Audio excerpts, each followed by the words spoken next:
घुसपैठियों को लेकर मीरा भाईंदर वसई विरार पुलिस आयुक्तालय हरकत में आ गया है। कुछ दिनों पहले यहाँ पर अवैध रूप से बस रहे बांग्लादेशियों को पुलिस ने पकड़ा था, तब से पुलिस के कान खड़े हो गए। भारत में विदेशी घुसपैठ आज की बात नहीं है, बल्कि कई सालों से चल रही है। भारत के चारों ओर करीब 7 देशों की सीमाएं लगती है, जिसमें बांग्लादेश की सीमा है वो करीब 4000 किलोमीटर से भी अधिक लंबी ये सीमा है और सीमा का जिम्मा सीमा सुरक्षा बल के पास रहता है।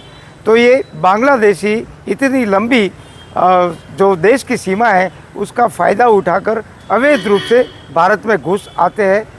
आप यदि देखें तो असम में भी यही समस्या थी और असम गण संग्राम परिषद बनी, वहाँ की सरकारें बदल गई। आज बंगाल में देखो तो बंगाल में भी यही बात है, कई ज़िले बांग्लादेशियों के बहुल्य हो गए।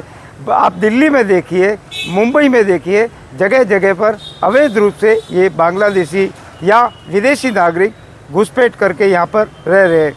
कुछ ऐसी बिल्डिंगें हैं जहाँ पे बिल्डिंगें बनती है तो वहाँ पे मजदूर के रूप में रहते हैं या कोई अन्य काम करके अवैध रूप से भारत में रह रहे हैं।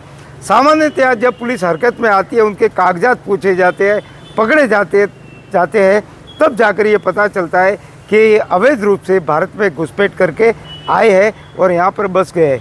यदि हम बात करें तो यहाँ पर लाखों करोड़ों की संख्या में इस देश में आपको अवैध रूप से विदेशी घुसपैठिए मिलेंगे, जिसमें खास करके रोहिंग्या और बांग्लादेशी घुसपैठी है। पिछले दिनों जैसा कि मैंने बताया, मीरा भाईंदर में अवैध रूप से बांग्लादेशी घुसपैठिए पुलिस को मिले तो पुलिस के कान खड़े हो गए और पुलिस इस ओर अब अपना पूरा ध्यान केंद्रित कर रही है। मीरा भाईंदर वसई विरार के डीसीपी श्री प्रकाश गायकवाड़ ने यहाँ के नागरिकों से, सोसाइटियों के चेयरमैनों से, सोसाइटियों के प्रेसिडेंट हो या अन्य कोई पदाधिकारी हो, उन सब से निवेदन करके कहा है कि आपकी बिल्डिंग में यदि कोई अवैध रूप से बिना पुष्टि किए यदि इस प्रकार के लोग विदेशी नागरिक रहते हैं तो उन पर कार्रवाई करने की बात उन्होंने कही है। उन्होंने क्या कहा, आइए अपन सुनते हैं। मेरा पुलिस विभाग की तरफ से मीरा भाईंदर के सभी रहवासियों का निवेदन है कि मीरा भाईंदर में बहुत से ऐसे इंसिडेंट्स हुए जहाँ पे फॉरेन के जो नागरिक है, सिविलियन है, वो यहाँ पे इलीगली रह रहे, हमारे लोग उनको आश्रय दे रहे, काम दे रहे, घर में काम के लिए रख रहे या किराएदार बन के रख रहे, उसकी इन्फॉर्मेशन पुलिस को दी नहीं जा रही। तो सबको निवेदन है, ऐसे कोई भी इंसिडेंट हो तो तुरंत पुलिस स्टेशन को इन्फॉर्म करे।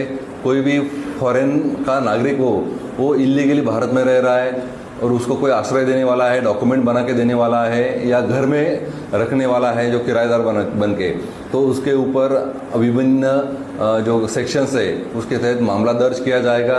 अभी ऐसे कुछ नाइजीरियन और बांग्लादेशी नागरिक हमको मिले हैं जिनको आश्रय देने वाले पे हमने कार्रवाई की है।